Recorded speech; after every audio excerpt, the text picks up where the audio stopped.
On part très loin. Le 12 juin prochain, SpaceX entrera en bourse. L'entreprise dont les activités recouvrent à la fois le lancement de fusées, le réseau Internet satellitaire Starlink, un laboratoire d'intelligence artificielle et le réseau social X sera donc introduit en bourse avec donc une introduction absolument gigantesque. Bonjour Éric Monet. Bonjour.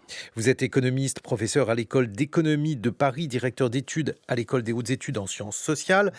Bon, il faut d'abord nous expliquer ce qu'est une introduction en bourse. En anglais, on dit IPO et là, on dit méga IPO. Oui, donc effectivement, une introduction en bourse, c'est tout simplement quand une entreprise, donc entre en bourse, c'est-à-dire que ses actions deviennent cotées à la bourse, c'est-à-dire que le prix est affiché, que quotidiennement et ça veut dire que tout le monde peut acheter des actions. Ce qui Ce n'est qui pas jusque-là n'était pas le cas non, pour cette série d'entreprises. c'est-à-dire que ce n'était pas le cas, c'est-à-dire que donc Elon Musk, le principal propriétaire, détenait lui-même le capital, donc les actions. 100%. Non, non, pas 100, un peu plus de la moitié. Les autres, ce sont des partenaires, des investisseurs qui détiennent, mais c'est ce qu'on appelle dans le jargon en fait une entreprise dite privée, donc pas privée au sens contre l'État, qui n'est pas posée par l'État, mais c'est-à-dire qui n'est pas en bourse. Et donc en anglais on dit public quand une entreprise devient publique, ce n'est pas qu'elle est nationalisée, mais c'est-à-dire qu'elle devient en bourse, donc elle est publique, son prix est public, c'est-à-dire qu'elle doit aussi être beaucoup plus transparente, donner sur ses comptes, etc. Bon, mais c'est très hétéroclite comme introduction, puisque donc on va avoir SpaceX, donc une entreprise spatiale, mais aussi des entreprises dans le domaine donc de l'internet, Starlink, Mm. dans le domaine de l'intelligence artificielle, et puis le réseau d'égout, non, c'est un réseau social X. Ouais. Et là, comment faire pour tout rassembler dans le même bloc? Oui, donc déjà, on peut revenir sur le paradoxe, c'est-à-dire que aujourd'hui, SpaceX entre en bourse au moment où il y a de moins en moins d'entreprises qui entrent en bourse. C'est-à-dire que aujourd'hui, les grands capitalistes de la tech américaine, en fait, préfèrent justement avoir des investisseurs privés plutôt que d'aller en bourse. Et on l'a vu avec beaucoup de les grandes entreprises. Et donc la raison pour laquelle SpaceX aujourd'hui va être la plus grande introduction en bourse, c'est que tout simplement, en fait, elle entre très tard en bourse, étant donné l'ampleur de ses Un stade activités de maturité. à un stade de maturité. C'est-à-dire que ça ne va pas être ce qu'on appelle la plus grande capitalisation boursière. Donc la capitalisation, c'est la valeur totale en bourse de l'entreprise. C'est pas la plus grande. La plus grande La maintenant, plus il grande, c'est faut être. Nvidia, c'est-à-dire que c'est celles qui font des puces. Donc SpaceX va être Mais derrière il faut dire que pour être la plus grande, il faut être aux alentours de 5 000 milliards. 5 000 milliards, Ce effectivement. qui est un Ce un qui chiffre est, astronomique ce par qui est rapport à ce qui s'est astronomique. passé avant. Exactement. Et donc là, SpaceX serait plutôt autour de 2000 milliards, donc c'est déjà astronomique, mais c'est pas les plus grandes. Mais par contre, c'est la plus grande entrée en bourse parce qu'en fait, elle a attendu très tard, parce que Musk, normalement, se méfie un peu de la bourse, parce que justement, la bourse, c'est la transparence. Lui, il aime bien un peu gérer tout lui-même. Et donc là, il a été obligé, comme vous dites, en fait, de mettre un peu tout ensemble. Et donc, on voit le document qu'il a publié il y a quelques jours, qui montre que voilà, il va avoir l'intelligence artificielle avec son outil Grok, qui reconnaît qu'il y a à la fois des poursuites parce qu'il y avait des générations d'images pornographiques illégales, etc. Donc tout ça mélangé avec de la conquête spatiale, avec un projet. Donc ça, c'est aussi totalement nouveau, c'est-à-dire que dans les entrées en bourse, pas nouveau vis-à-vis avec ce que fait Musk, mais c'est-à-dire qu'il y a un projet idéologique très affirmé de conquête spatiale et avec d'éclairer les lumières de l'humanité, comme il le dit lui-même. Bon, mais dites-moi, alors en termes de montant, donc on parle de 1 750 à 2 000 milliards. Bon, à ce niveau-là de prix, de toute façon, aucune personne privée ne peut participer à un tour, Absolument tard. pas. Mais c'est pas justement l'objectif d'une entrée en bourse, c'est que les petits actionnaires entre guillemets achètent des parts. Bon, mais Alors là, dans il les ne faits, pouvait plus continuer à être, privé, si j'ose dire. voilà, son but à lui, c'est justement d'avoir d'attirer plus de capitaux, c'est-à-dire d'avoir plus de gens qui vont prêter à cette entreprise, leur prêter sous forme en fait d'achat d'actions pour investir.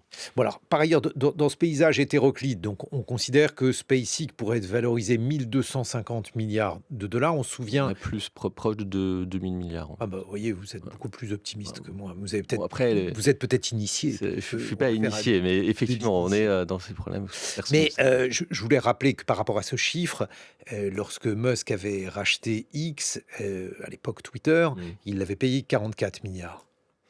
Oui, c'est rien, mais bon, X, donc C'est rien, le réseau social, enfin, tu vois, Éric Monet quand même. non, mais par rapport à cela, c'est-à-dire que le réseau social est très peu de choses.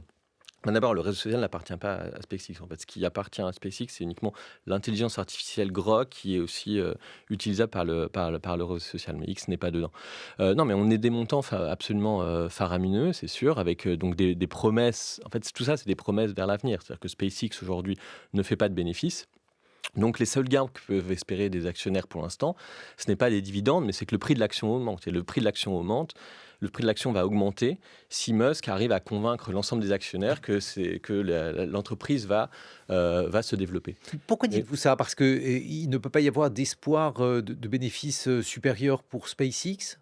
pour l'instant, c'est une entreprise qui fait des pertes et même donc c'est reconnu d'ailleurs dans le Oui, ça, c'est- prospectus que fait parce qu'elle va pas faire des bénéfices à court terme parce que mais ça c'est relativement courant dans les entreprises de la tech. Ça a été le cas par exemple même pour Amazon pendant longtemps qui faisait pas de bénéfices parce que c'est des entreprises qui doivent générer énormément d'investissements.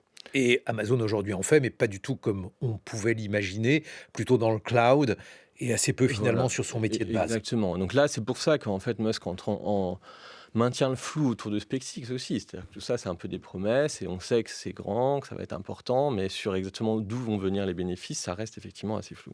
Mais c'est quand même, toujours, très étrange de voir ça parce qu'il y a aussi Starlink. Alors Starlink, il a des ambitions, c'est normal, hein, Mm. d'être Des ambitieux dans son satellites. cas, Mm. des satellites, mais aussi un provider, le fait de fournir un Exactement. service internet et on entend dire de plus en plus que son souhait est de remplacer, les fournisseurs traditionnels. C'est-à-dire que les gens choisissent d'avoir plutôt, Starlink que la fibre, par exemple. Oui, tout à fait. Et là, en fait, ça, c'est important de voir un peu quand même les enjeux politiques de cette introduction. C'est-à-dire que tout à l'heure, on disait, oui, ça permet à tout le monde d'acheter des petits actionnaires, mais en fait, c'est pas des petits actionnaires qui possèdent des actions. C'est-à-dire que c'est les grands investisseurs, souvent des fonds de pension, qui dans beaucoup de pays, alors c'est pas le cas en France parce qu'on a un système de retraite par répartition, mais dans beaucoup de pays, avec un système de retraite par capitalisation, en fait, les retraites des gens sont investies par des grands fonds de pension sur les marchés d'actions. Et donc, le but de Musk, c'est de faire en sorte que les actions de Starlink entrent dans ce qu'on appelait ces grands indices boursiers qui sont achetés automatiquement par ces grands investisseurs, les grands fonds de pension. Ce qui veut dire que globalement, la retraite des Américains, même de énormément de personnes dans le monde qui ont des fonds de pension, sera investie de manière notable dans les actions Starlink.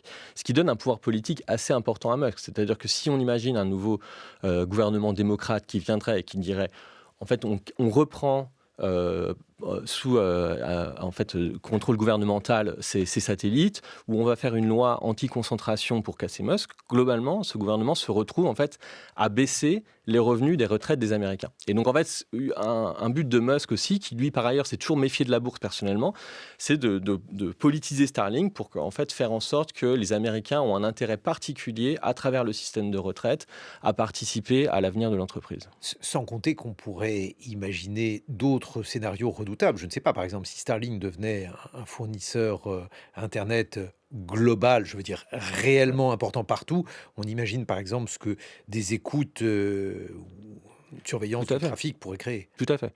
Et c'est pour ça que je dis c'est vrai pour les États-Unis qui sont un des plus gros systèmes de retraite par capitalisation, mais aujourd'hui en Europe, il y a aussi la Suède, les Pays-Bas qui ont un grand système par capitalisation. Donc effectivement, on risque de se retrouver dans cette situation. En fait, beaucoup de gens sont actionnaires indirectement de ces grandes entreprises.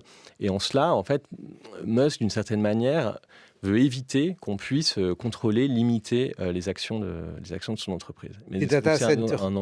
vraiment un enjeu absolument mondial, enfin totalement international. Parce qu'aujourd'hui, je le rappelle, parce que ça on oublie toujours, c'est que 2 tiers de tout l'ensemble de la capitalisation boursière mondiale, c'est des actions américaines.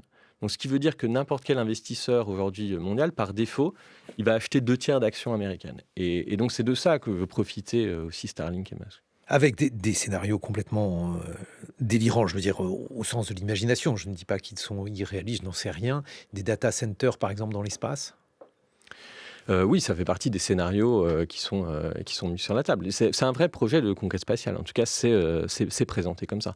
Et comme vous le disiez, ce qui est intéressant, c'est que c'est en fait, il y a encore quelques décennies, c'était des projets qui étaient faits par les États. C'était typiquement un peu le b.a.-ba de la politique industrielle de n'importe quel État, la politique spatiale, etc. Et Musk, en fait, privatise cela, mais dépend toujours énormément des États. C'est-à-dire que les commandes publiques de Starlink et de SpaceX sont très importantes. Mais après, sur les bénéfices, on voit qu'en fait, c'est surtout sur le conseil aux entreprises qu'il espérerait faire des bénéfices. Et puis pour terminer, pour que les auditrices et les auditeurs aient encore plus envie de se lever, le fait d'atteindre ces sommes inimaginables, c'est-à-dire 2000 milliards de dollars de capitalisation, plus encore, on ne sait pas, confère à Musk une puissance absolument inédite. Parce que d'ordinaire, dans les révolutions capitalistes, une génération chasse l'autre. Lorsqu'il y Mhm. avait la vapeur, celle-ci s'est éteinte au profit de l'électricité, et ainsi de suite.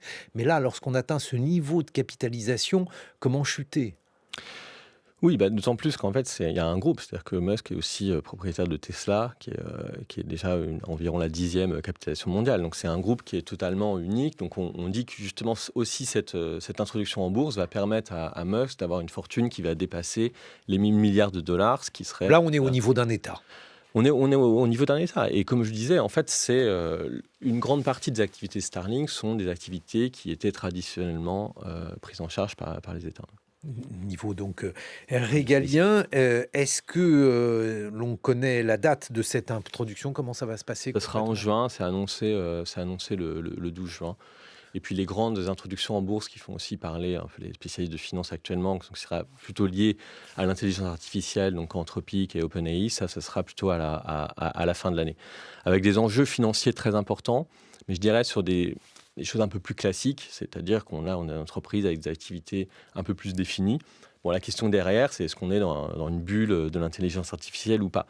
Mais ça, bon, c'est des choses on n'a pas de réponse, mais on va dire un peu plus classique, quoi. Alors que le phénomène de SpaceX, et ça on l'a bien dit ce matin, est totalement unique, à la fois sur le point de vue politique et financier. Merci beaucoup, Éric Monet. Merci. Je rappelle que vous êtes économiste, professeur à l'École d'économie de Paris et directeur d'études à l'École des hautes études en sciences sociales. Dans